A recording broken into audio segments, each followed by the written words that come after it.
All right. Good morning. Good morning. Hi, everybody. Thank you for joining us for another one here with LearnBiz The Podcast. I'm Sandy B, and I am here with the lovely Lisa K. Crawford. How are you, Lisa?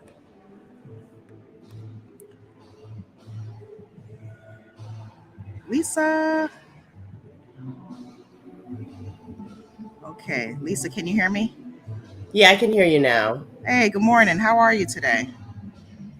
I'm doing great. I'm doing great. We might have a few connectivity issues. I hope we don't freeze. That it happened just briefly ago, but we're here and we're going to keep moving forward. So today we decided to try something a little different, and bear with me because I'm on location, so I may have a little bit slight tinge of background noise. But we didn't want to miss out on an opportunity to chat with you guys this morning. So please don't forget to subscribe to the channel. We really appreciate your support. I think we're at about 120 subscribers at this point, so that means we have a little uptick in the support. And you can also follow us on Instagram at B is for BIZ, Yes. where Lisa's been dropping some stuff this week, some recaps of some videos that we have. And stay tuned also for some YouTube shorts so you can get kind of a snapshot of some of the videos that we've posted. And Yes. also, don't forget, guys, you can support us on Cash App at LearnBiz. It's all one word. And, just bear with us. We may have some connectivity issues this morning, but we're going to try to trek through. So today, we decided to try something a little bit different. We're in the age of social media. We tend to get a lot of our information, whether it be news, business tips, cleaning tips, you name it, we get it from our social media. And so today we decided, you know what, let's check out some of the stuff that we see in the business world on social media. And something stood out to both of us. It's a page and a channel called Black Millionaires. And basically, they post a lot of information about entrepreneurship and business and making money and investing. And we were like, you know what, let's take a look at some of the information and let's see if we have some reaction to some of the things that they post. So I'm going to go ahead and pull up some of their information here. So this is Black Billionaires with an underscore on Instagram. And one of the things that I wanted to look at is some of their commentary regarding different topics or even some of the questions that they ask. And one of the things that first stood out to me is this post here.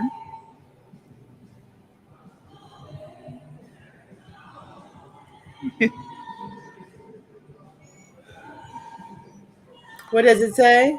So it says, it basically says a salary is a drug they give you to forget your dreams. If your job is your only income, you are in trouble. Learn how to invest and use your money to make money. Now, this is something that I think about a lot because when I decided to become an entrepreneur, there were a lot of different ideas that ran in my mind about, what was my reason and why did I feel like it was my path and was I going to make money? And so, a lot of times we think about a lot of different questions and go through a lot of issues because entrepreneurship is not an easy route. But sometimes people think, I'll just become an entrepreneur. I'll be my own boss. But what do you think about this? A salary is a drug they give you to forget your dreams. That's a little harsh. That is really, really harsh.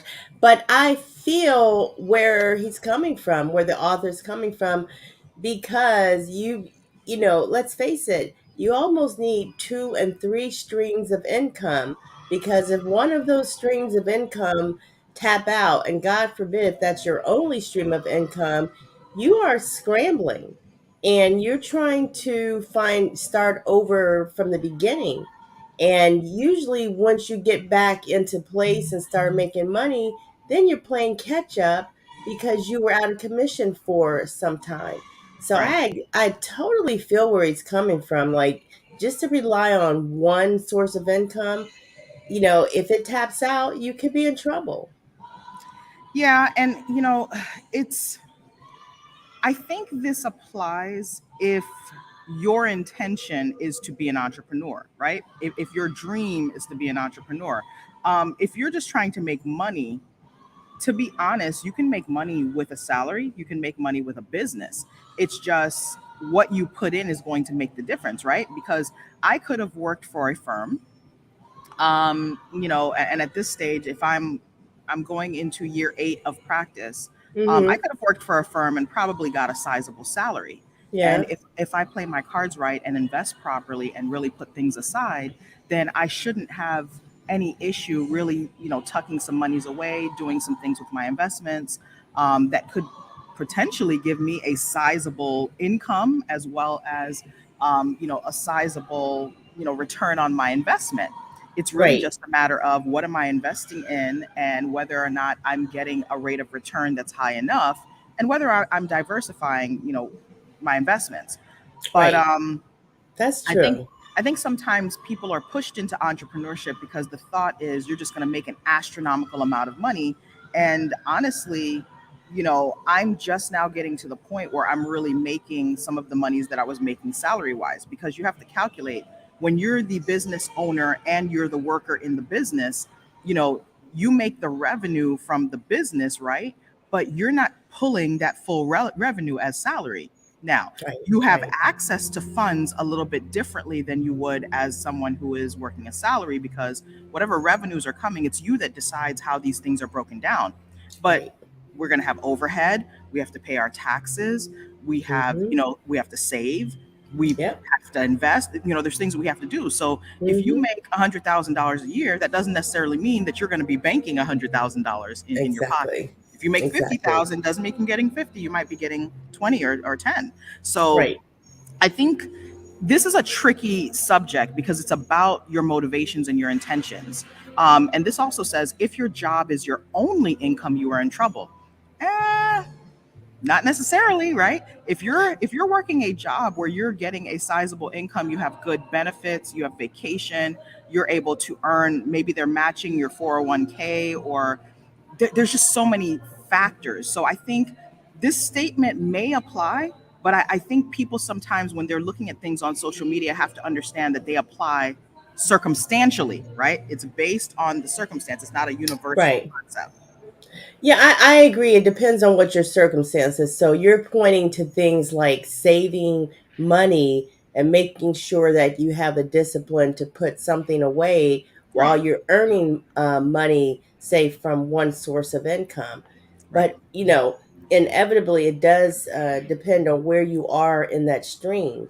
So if you have something sizable set aside, like, say, the axe falls on a job or an employment opportunity, and you have a sizable amount of funds saved where you're going to be okay for the next 6 months, year and a half, that's great. But if you're early in that process and you haven't been able to really stack some chips and put some funds away, then whatever you've saved, you may need to start tapping into that while yeah. you're looking for an alternative source of income. So I really think it depends on where you are on that income continuum. You know that word I'm trying to say. Continuum. It Yes, depends ma'am. on where you are on that path, I think. And the author makes a comment in the chat because I think people are kind of agreeing or disagreeing. He says, once you'll earn a dollar with your investments or in a business, it's harder and harder to waste money on nonsense. You know, I kind of want to say yes and no, because when you're the one directly receiving the funds, right? Let's say, you get a big case and they drop 10,000 on you right now. Sometimes we might be inclined to think, hey, I got the money right now. I can take a little trip. I can do these different things. So I really think it's all about the person. Are you good with money? Because if you're bad with money as an employee, you'll be bad with money as an entrepreneur. Your mindset, your ability to manage your affairs, your ability to reach out to professionals to help you when needed. Those are the difference makers, at least to me. What do you Right. think about that? No, I think you're right. You have to have discipline because, when you're running your own business, there's nobody standing over your shoulders or breathing down your neck saying, hey, you need to set some funds aside for A, B, and C. Yeah. If you don't make wise decisions, you can find yourself in trouble, just like any other entrepreneur, business person. So, you got to be wise. You got to put funds aside. Um, and at the end of the day, as attorneys, a lot of times the funds that we earn, they go into trust accounts anyway. And they Yeah, sat there until those fees are earned, until the work is performed, and the fees are earned, and then we're able to make those draws. yeah. So that's some form of discipline, I guess, within our profession. But other than that, people need to be able to account for taking an income and performing work, and it should all kind of work out in the wash. You don't want to end up with zero money and then all of a sudden you can't perform work that you've obligated yourself to do. So you got to be a Yes. good business manager no matter what. And I like the second comment here in this post. It says, some people are making mad money while being employees. Stop acting like being an entrepreneur is for everyone. I say this as an entrepreneur myself. It's okay to earn a salary. Don't let these gurus fool you. Now, I definitely believe that in a lot of the social media space, many times people make entrepreneurship into this glorious thing that can do no wrong. But I think you have to be careful with that. You have to really digest what your motivations are to really make an impact as an entrepreneur. All right. That's a good point. Very good point there. Yeah, it's not being an entrepreneur is not for everyone. Some people are okay just being told what to do, what to perform, you Yep. know, and it's time to go home and I'll see you back here tomorrow and I'll tell you what to do tomorrow. And some people are totally okay with that. And that's okay. Yeah, I mean, those are facts because you have to be able to kind of balance out the things that you're trying to accomplish in these different spaces, whether it's entrepreneurship or not. It's not always going to be for you. All right, That's so true. let's take a look at this second one here. So this second one says a client will become a friend quicker than a friend will become a client. Mm. What do you think about that? That reminds me It reminds me of a discussion we had with an entrepreneur that talked about how she never wants to rely on friends and family to support her business. Good morning, my Sean Denise. Thank you for I'm, joining us. I'm sorry, I'm making my own self tear up here, so pardon me. Lisa, do not make me laugh this morning. So what did this entrepreneur say? Because this says a client will become a friend faster than a friend will become a client. My point is that friends don't make good clients. And I see exactly where the entrepreneur where the author's coming from. Yeah. That's why folks say, look, you need an advertising budget because you cannot advertise to your friends and family to pay you top dollar or what your value is worth. You need to go find folks and find your audience and My appeal Sean, to those folks. So I feel the author here on this one. What's your look, thoughts, Sandy? my Sean Denise says that's a fact It's and a agree with fact. this statement. Look, I Yes. think one of the biggest problems with having friends as clients is there's no boundary. So there have been a number of instances where I've had friends contacting me on my cell phone, and I'm just sitting there thinking to myself, are you calling me to talk or are you calling me about business? Because I got a business line and I got my personal line. Good morning, Doug. Thank you for Good coming morning, in. Doug. So, when I think about clients, it hit me quite some time ago that I'm not going to get the best clientele from my circle of friends. I'm not even going to be able to get a lot of my friends to reshare my own stuff, to share information about my business properly, because a lot of my friends will give someone my phone number. And I'm just sitting there, I'm answering my phone like, hello, hi, I'm calling about, I would like to get a will done. And I'm thinking, okay, no problem. I'm going to go ahead and send you the link and the phone number to the main office. Feel free to call between these hours. And people get offended. It's kind of like they're like, they feel like, well, I'm bringing you business. And I'm thinking to myself, yes, you are. But here's the problem. You're creating some boundary breakdown here because you're not allowing me to be a business owner. And I know you wouldn't do this to other individuals or even other groups of people. You would respect the boundary. You would say, hey, what's your business line so I can send to this potential client? And then the other thing that I get a lot is I get DMs all the time. When I became an attorney, it was like, hey, Sandy, hey, how's it going? I haven't spoken to you in a while. No, because you already know what line they're going down right now. They're about to go down the line. Can I ask you a question? And then the question becomes, here's my case scenario. I And get it can all you the help me with time, this Sandy. case? I get it all the time. And it amazes me because people know that's how we make our living. They know that. And these are friends, people that you're Yeah. close to, they know it.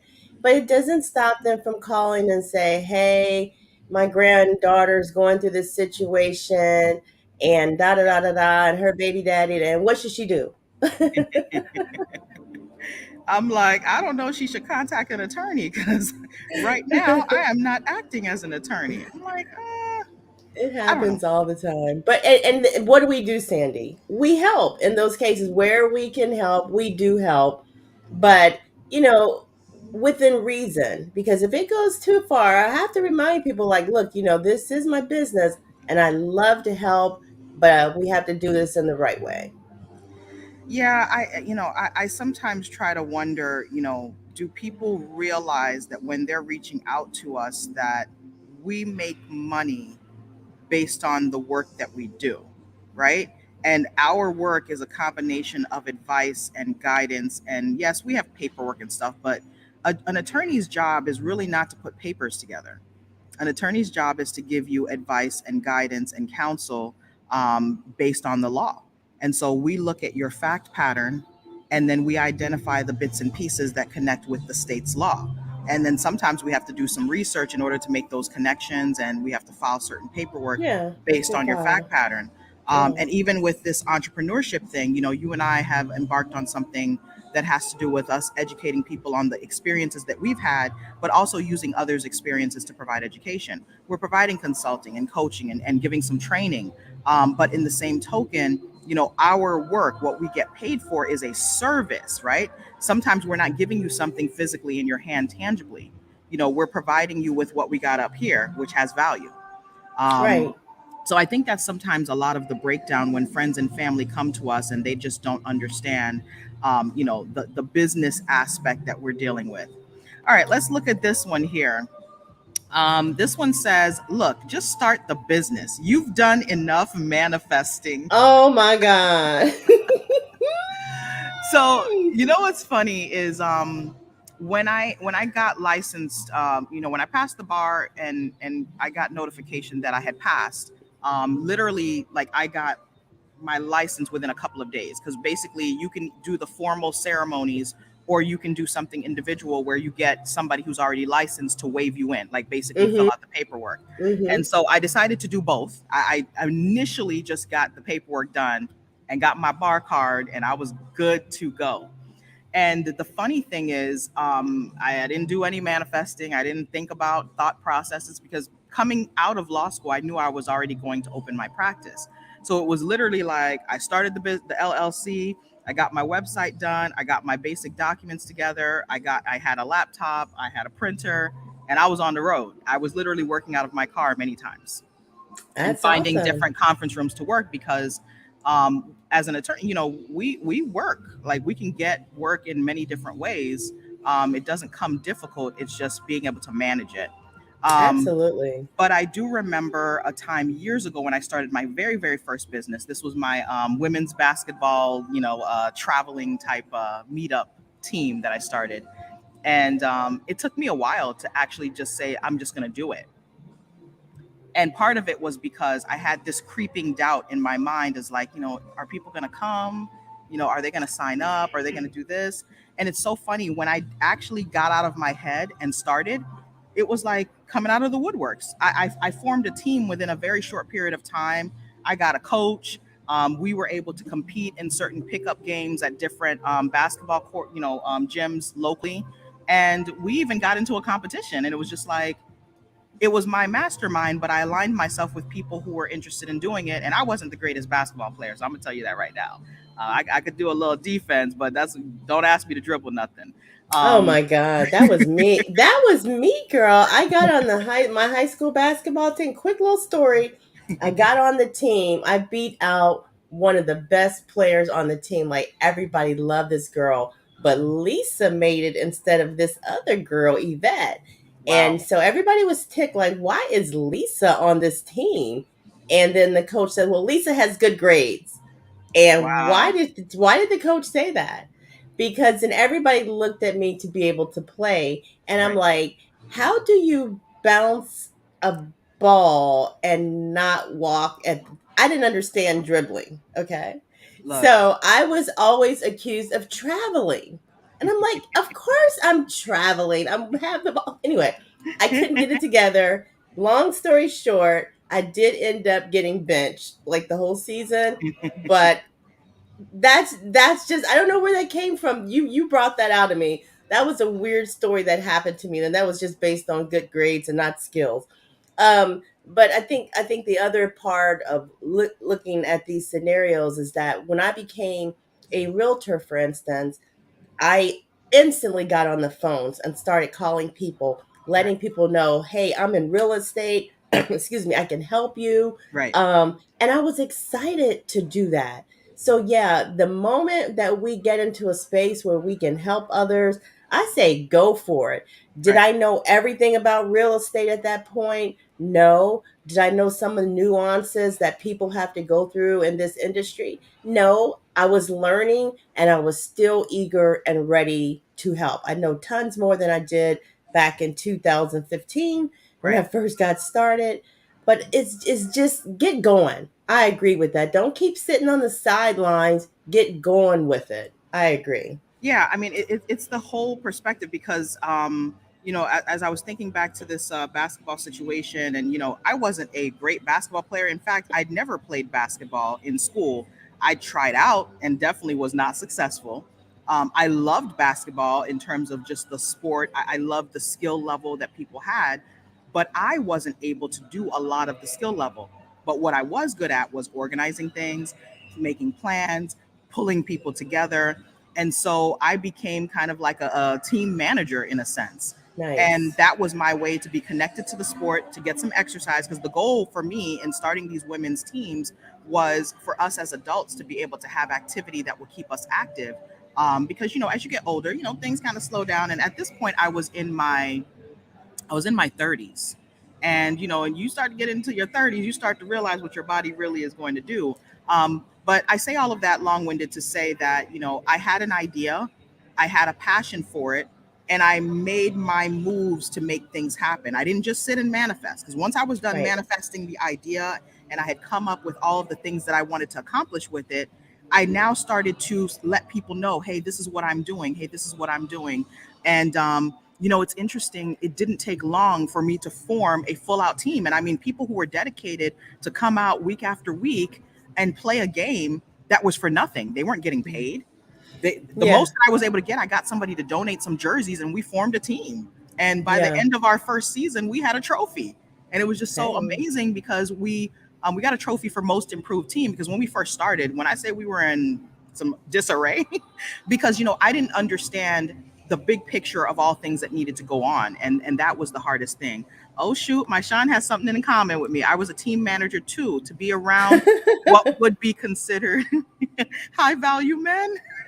Ooh, go Oh man, ahead. You man, my guys, you guys Sean. have been in some unique and some different spaces. You, my Sean, but that's that. Look and look. You bring all those experiences to what you do now. It's a beautiful thing how all your life's experiences can end up being used for the space that you're working in now. Isn't that beautiful? And how it kind of like comes full circle, and none of these experiences are wasted. So I think that's a beautiful thing.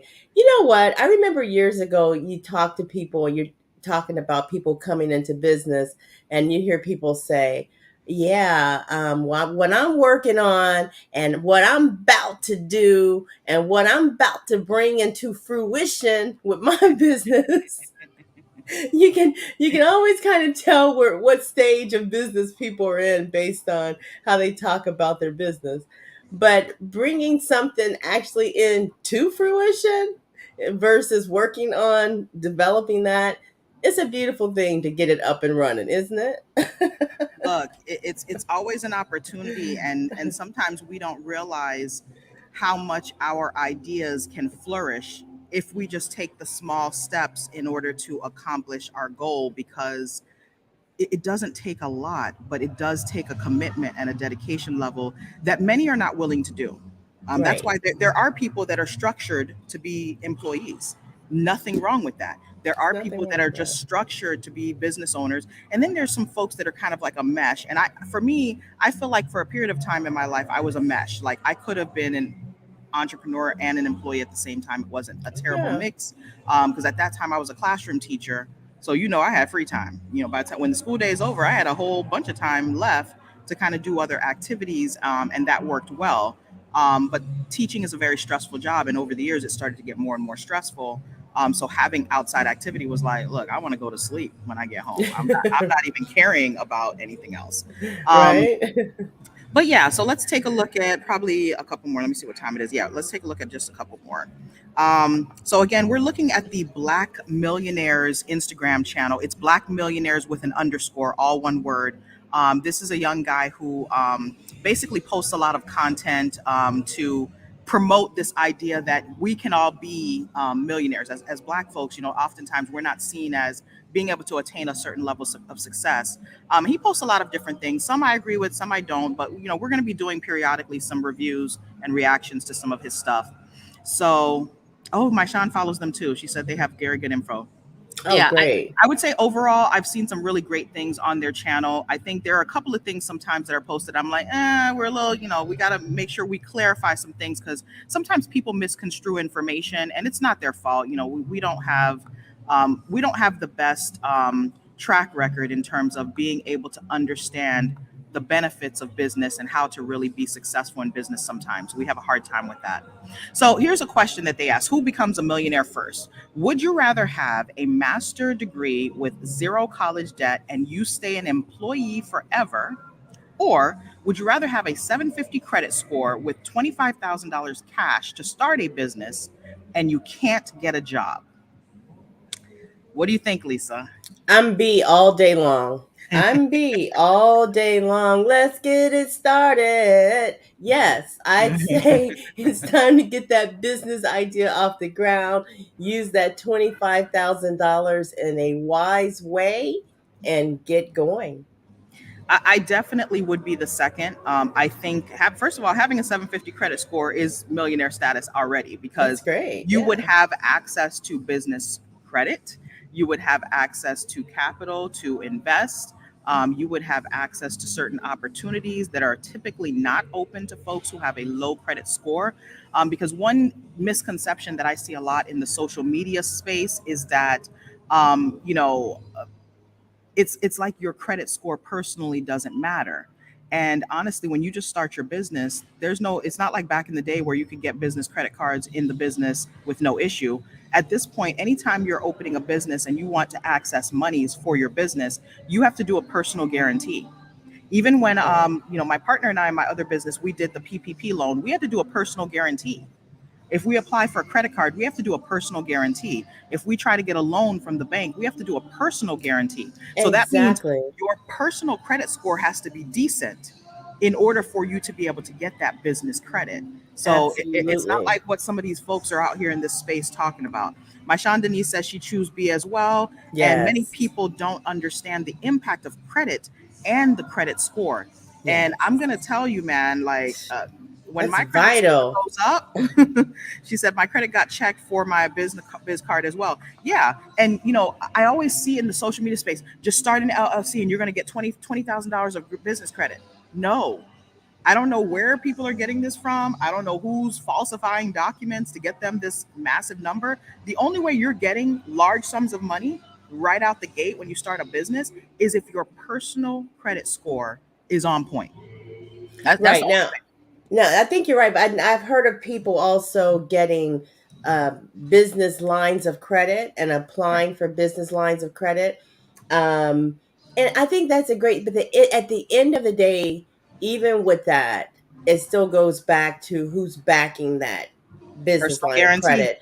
And it's somebody personally that has to stand behind that business line of credit. So I Right. think it's a great thing, but it all starts with you personally, like how you handle your credit personally, how Yes. you build your credit personally can be used to catapult your business interests and your business credit. So it all goes together. Now, don't get me wrong. Number one in this, like, let part A here is, you got a master's degree with no debt, I'm okay with that. and I you can just work at you that just gotta too. work. Hey. That's a possibility too, and you might be able to do both. I mean, I don't think they're giving you that option here, but if you don't have any debt, that is a great position to No, start you're not getting that option when it says you stay an employee forever, off forever. ever and ever and ever. Could you do that, Sandy? With the right opportunity, absolutely. It just Okay. depends. So I'll give you an example where this would work for me. If I was working in a position where I could be remote, maybe I kind of set my own schedule in a sense. I may have a supervisor or something like that, but if I had the opportunity to be remote, that's first. If I had the opportunity to have enough vacation that it makes sense, and if they were matching, let's say, my 401k and really had a solid benefits package. If I had those three things, what am I crying about? Because eventually I can quit that job. They're talking about entrepreneur for employee forever. I And mean, quit eventually it. you got to retire. You can retire. Yes, you can You retire retire. under the first scenario. And Yeah. what you're saying to me, Sandy, is that if you took scenario number one, you have to feel like you're self-employed in order to do it. That's what I'm hearing. Look, I do know some folks. I do know some folks that in their positions, they're almost their own boss. And it's a weird thing because sometimes people look at employee, like being an employee is like this total negative. No, there are some people that are intended to be employees. Of Point course. blank, period. And there's some folks that you can't tell them anything but entrepreneurship. They are serial That's entrepreneurs, or right. they have a business acumen that's on another level. I think your mindset makes a world of difference, whether you're It an does. employee or you're an entrepreneur. For me, I've been an entrepreneur fully, no side gigs, no other income, since 2017. Nothing else, and I have not looked back yet. Now, have I had some rough moments? Yeah. Have I had some moments where I didn't have any money? Yeah. Have I had some moments where I had to pay my employees and couldn't pay myself? Yeah. But And that taught me some lessons. I have to get better. I have to do better. oh yeah, and it's good to have those experiences that you can contrast and compare, like working for self, working for others, working for Yeah. self, working for others. Yeah, I remember those days going into the state attorney's office when I'm there at like 6:30 in the morning, Yeah. and when I'm leaving the building and it's like 9:30, a quarter to 10, and I have to be in court at 8 o'clock the next morning, and Yeah. this was day in and day out and day in and day out. I'm like, okay, okay, we're gonna make some plans for self-employment in the future, sis. Look, I am not mad at you. I think a lot of times, we don't realize our positioning, and we don't think about some of the things that we need to keep in mind in order for us to grow and change and develop. And so it's just important for us to be able to get that together and not lose sight of the things that are important to us. Um, so nonetheless, but Do we I'm have really one more? This is let me fun. see, I did have one more. Let me pull that up. Sorry. I feel like I have like resort style music in my backdrop. It's pretty cool. All right, hold Your on. your scenery is really nice. I like your background scenery. It's nice. Look, I'm truly enjoying having a few days of rest and relaxation. Okay, So sorry. cool. I'm having like a little slight delay and it's not pulling back. Oh, here it goes. And it's not pulling up. So I'm going to read it instead. So this last one says, we're suspicious. This one I like. We're suspicious of black businesses, but we'll order Chinese food through a bulletproof glass. I'm going to read it Deep. again. That's really We're deep. we're suspicious of black businesses, but we'll order Chinese food through a bulletproof glass. I'm Look, weak. I'm so weak off of that. I'm very weak. why do I feel like this should be like an episode on my Sean Denise's channel? Because when I say my Sean Denise has me dying laughing every day at the nonsense that black women are out here doing, it's out of control. Um, this goes to something, Lisa, you and I were talking about the other day, where it's like, um we go through a lot of different experiences as black entrepreneurs, and people give us a hard time a lot of times. But when we look at certain scenarios, for example, if someone's going to the Cheesecake Factory or Red Lobster or whatever the place, Walmart, or they'll take a lot of behaviors from these companies. They'll wait hours to get a table. They'll wait hours to get their food. They'll go into Walmart and get no service. Nobody's going to talk to them, help them, assist them. And there's no complaint about that. But they'll come to us as black business owners, and we do one little whatever it is, and it's over. It's the world has ended. We are the worst I people will in the never world. support them I will. again. I That's will never give them business again because they messed up one little thing and I'm yeah. not having it. Yep. And they'll be like, that's why I don't support black businesses, y'all this, that, and the third. And I'm just like, let me get this straight. You just came to me from another law firm where you spent a year where they didn't do anything on your case, and you're coming to me now for assistance. You didn't report this other firm to the bar. You didn't file any complaints. You didn't blast them on social media. Nothing. Meanwhile, if I do something, you're already on my social media posting a bad review. You're already telling other people I'm the worst on the planet. You're doing all this. You're telling me I'm the worst and the worst and the worst. And then it's just like, I don't, and I just don't get it. Where And does this, that come from, Sandy? Where does that come from? And somebody said, and want to hook up. yeah, And want to hook up after all that. look, boy, Blast you out, dog you out, talk about you. But then if you give me a discount, I might stay. yeah, boycott activision, definitely agree with you on this. We get the short end of the stick, and then they want a discount and want some other stuff, and it's just like, I don't understand it. But you'll go to certain places where in a lot of ways you're not even welcome, Oh, and you'll give never. people your business with And no they don't issue. even want your business. They could care less if you stayed there and gave your dollars to them or not. And they will let you know that we don't need your business. I've had some folks of a different persuasion tell me we don't need your business. Yeah, You know what they were telling me? yeah, We that don't is. need you. I mean, look at us as black women. We talked about the beauty industry. We'll go to a lot of these beauty supply stores that do not want our presence whatsoever. They don't want our presence. You're walking in and people are looking at you and following you and and it's just like, if somebody doesn't want you there, why are you there? And meanwhile, especially here in South Florida, we have a number of folks that are opening beauty supply stores, right? And it's just like, we won't support because it's kind of like, I don't like dealing, it's cheaper here. Because they're not Asian. If they were Asian, we'd give them all of our money. Come on now. If they look like us, why would we support someone that looks like us? That makes no sense to a Yeah. lot of people.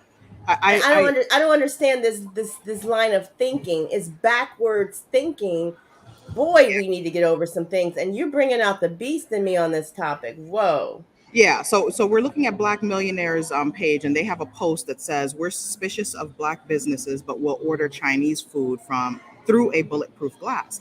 And I look at so many different instances where this applies. I used to go to a salon, a nail salon, where the young lady was a black young lady. She did very great business, but she didn't get a lot of the business because they would all go to the other nail salons. You know who I'm talking about.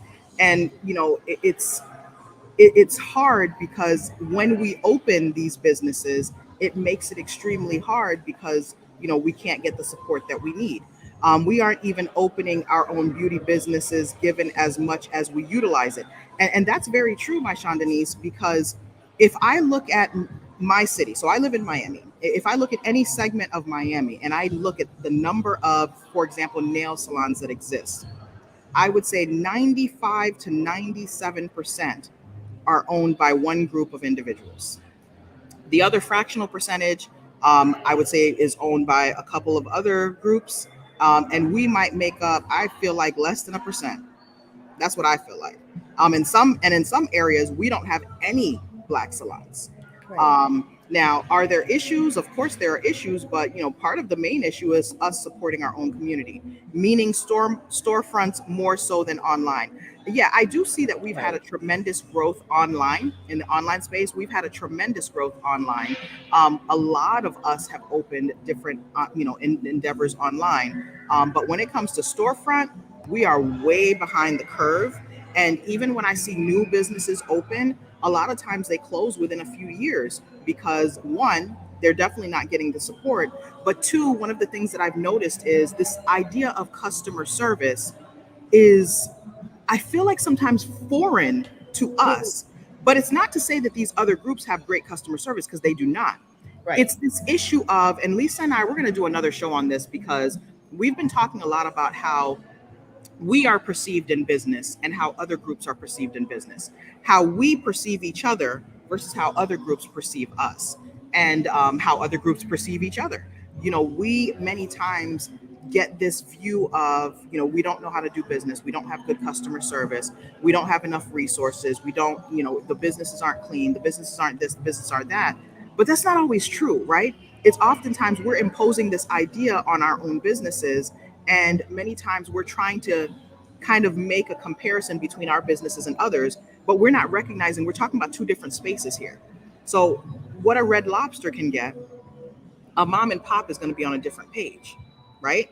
What a small town business that has a lot of resources can get, a small town business that's literally, bootstrapping it, is not going to get the same. So, expense might be more for a certain type of business than another. The ability to have capital up front. We have a hard time getting funding. And part of it is because lack of proper setup of our business. Sometimes we don't have the necessary accounting in place. We don't understand business credit. We don't understand personal credit. We don't have anything saved or put aside. We don't have anything to put up front.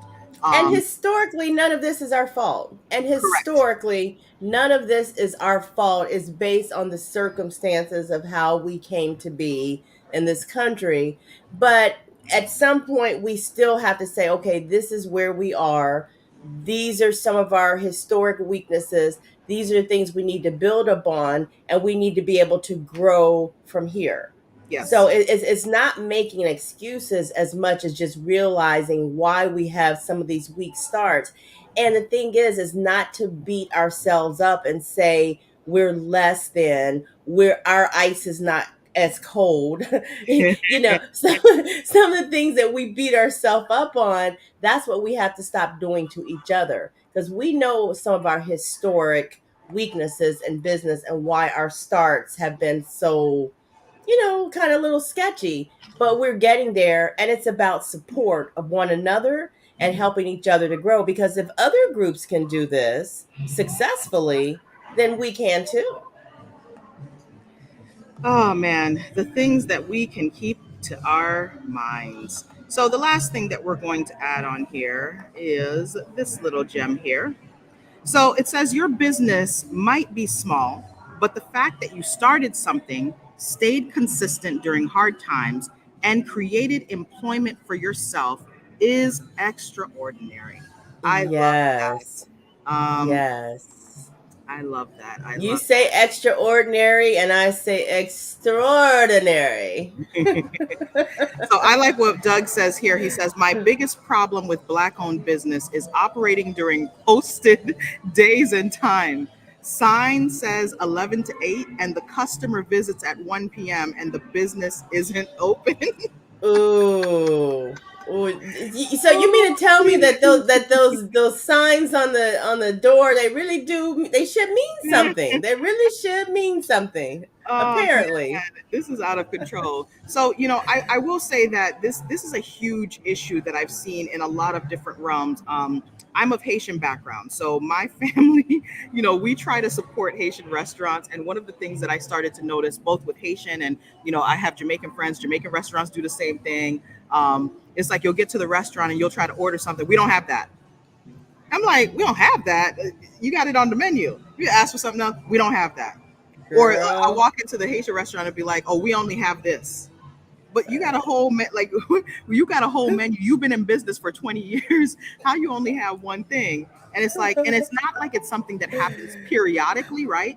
It'll be something that'll be like, it'll happen over and over and over and over. And then we're sitting there saying, I'm trying to support your business. I'm Right. trying to be no, no, oh my god, I can't laugh. Boycott and Activision says, "Me not have that." Oh my god, that's my favorite word. They'd be like, "Me not have that." I'm like, "Me not have that." Like, sir, you have all these things on the menu. You mean to tell me you don't have half of your menu? Can you put a sign? Can you put a sign up? And they just be having an attitude. That's the other thing. It's just like, Put a sign on the door so I don't even have to walk up in here to hear you tell me that, hey, Sandy, I went to a gourmet soul food restaurant. I I can't. ordered fried chicken and collard greens, and they said, me not had that. Me not have that. Oh my god, y'all gonna have I me was laughing. like, what do you have? And there's like, well, we have some macaroni and cheese and potato salad. I'm like, so two starches. You don't even have collard. You have broccoli. No, that's not soul food. You got some peas and carrots. No, that's not soul food. Well, what do you have that's soul food? Well, we're out of cabbage and we're out of collard greens. Oh And that's Jesus! the only soul food that's green that oh baby, I'm just done with some of these Look, folks. Thank you, Sandy, for going there. look, I just can't. And I'm like, how do we expect people to support us if we can't like have some basic standards of behavior when it comes to business? My Chandani says sad that we can all relate to this though. It's ridiculous. I'm just like, it's like going to like a fast food restaurant, like a Burger King or McDonald's, when they tell you, oh, the ice cream machine is down. Well, I mean, at least we know that they're doing that intentionally. You go to Burger King, they're like, we don't have any meat. I'm like, but you don't have a restaurant if you don't have any meat. Or you go Right. to like a Popeyes or KFC and we don't have any chicken. Or And McDonald's and we don't have any French fries. What? You kidding me? You don't have French fries at McDonald's?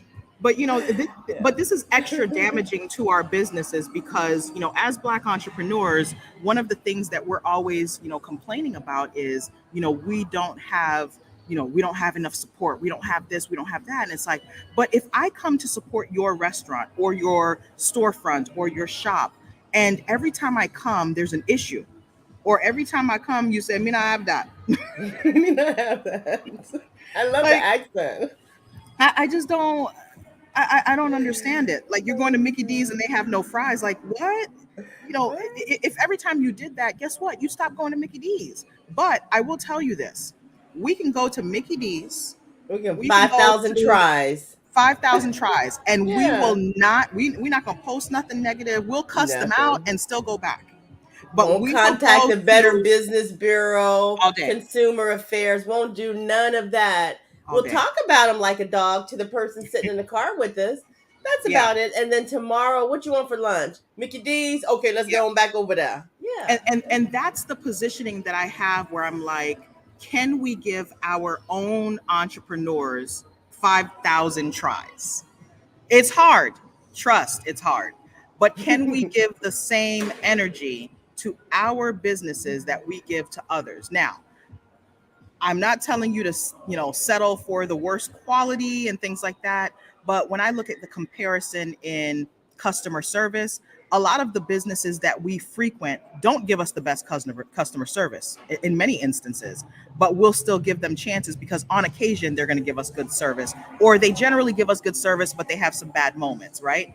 But then when we go to our own, can we give them the same fair shot? That's the thing that I really want us to get across with that, because a lot of folks go into business, they start small, they scale up as best they can, they maintain, they're able to keep in business, and that's something to be celebrated.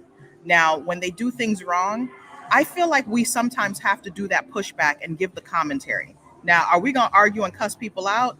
I mean, maybe if they cuss us out, we might have to, but the goal would be, can we give our businesses the same energy that we give all of the other groups of individuals that we constantly support? I will tell you one thing: there's a certain group of folks that have nail salons.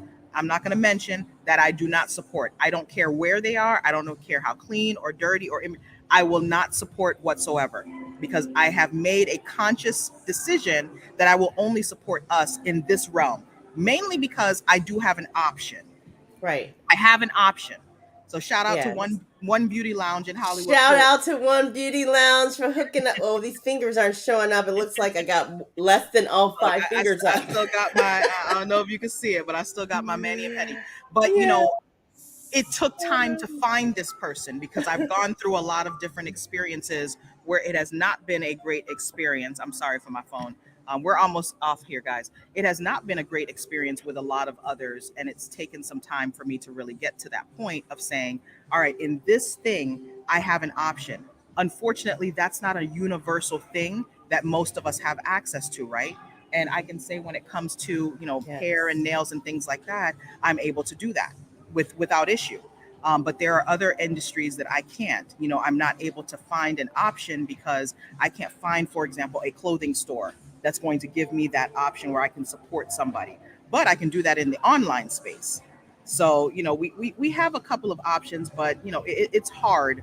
Doug says, I can work with being out of stock, but you have three strikes with me if you're not open during operation hours, but I will give more attempts if the business have a temporary sign for being closed. And that, Yeah. I think Yeah. the common courtesies is something that Yes. we have to really think about. Like, Yes. are we doing, as the business owners, are we doing our due diligence to address these pockets of issues that pop up in our business? Lisa and I are both attorney entrepreneurs. We both own our law firms. We both, employ people. We both have different situations that we have to deal with, because, as an attorney entrepreneur, everything's on us, right? Both of us don't have like a receptionist. We don't have somebody answering our calls and doing all that stuff. But we do have other things that we have in place to make sure that we don't miss. I like how you laugh, Lisa, because I know why you laugh. But we both have certain things in place to make sure that we don't completely dismiss potential clients. And it's allowed both of us to be in business for many years. I just celebrated 5 years of my law firm, and I'm about to celebrate my 7th year in practice. Lisa's been doing her thing. Man, Lisa, you've been doing your thing since Ohio. Yeah, I have. But Sandy, you know what? I actually have an anniversary. So on the 17th, in 2 days, Shoot. my law practice will be celebrating 7 years since 2015. Love it. Right? Yeah. Yeah, we gotta have Seven a drink or something. years, and then real estate 2000 in August since 2000. Wait, no, law since 2012, real Right. estate since 2015. So I have some anniversaries this year too. Yay! And I've been a lawyer, like you said, for close to 3 decades. Yeah, I just hit the 3 decade mark. So Shout yeah, out, I feel shout out to pretty the good law about that. attorneys. Shout out Thank to the you, law Lord. attorneys. Thank you, Lord, and thank you to those who have believed in me and allowed me to be of service to them over the years. I'm very grateful. Thank you. Thanks, my Sean Denise. So, I mean, when we think about, so in closing out this topic of service, because we're going to wrap up in just a moment, we as the Black entrepreneurs, we're always trying to, focus on our title.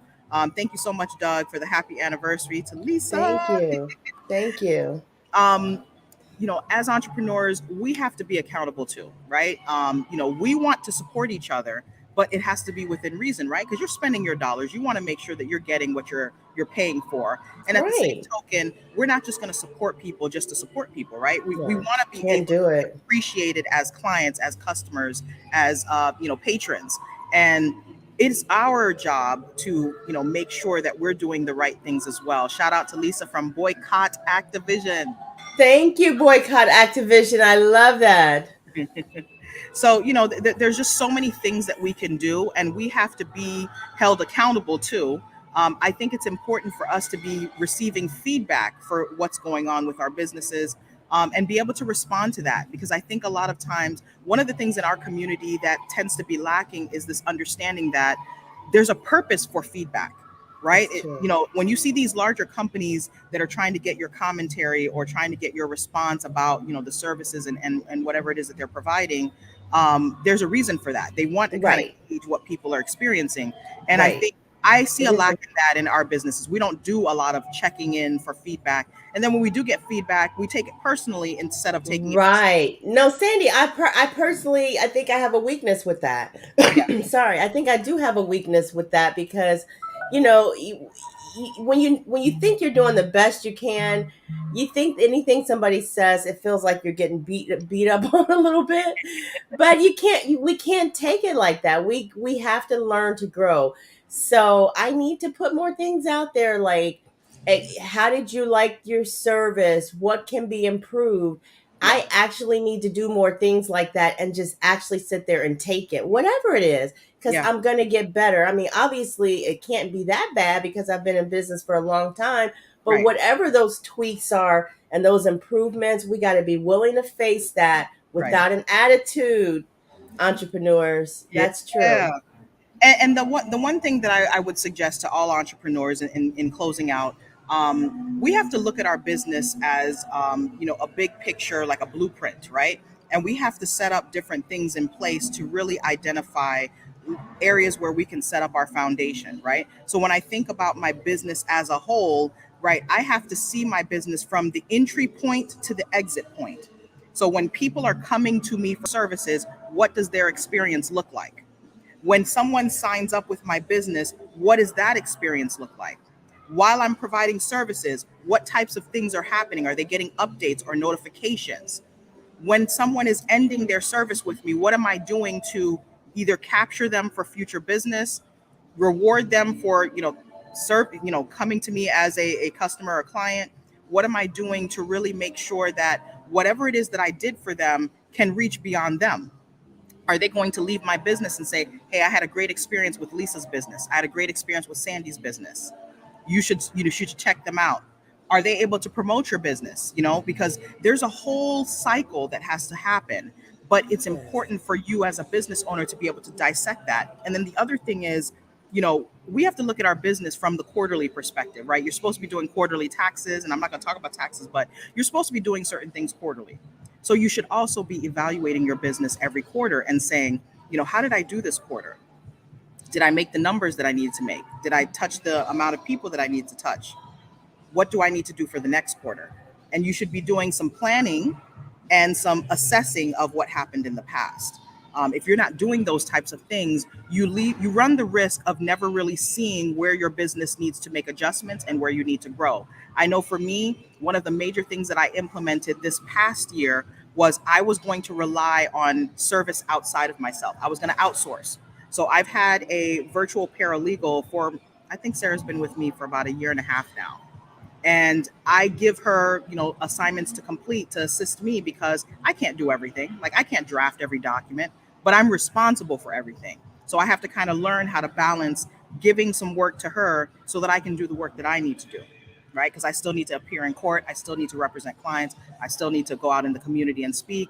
So there's a lot of things that I can balance. So there's a value to outsourcing and looking to see what types of services that you can have so that you can increase the time that you're working on your business so that Right. someone else can work in your business. There you I'm gonna leave it go. at that. Lisa, what you got?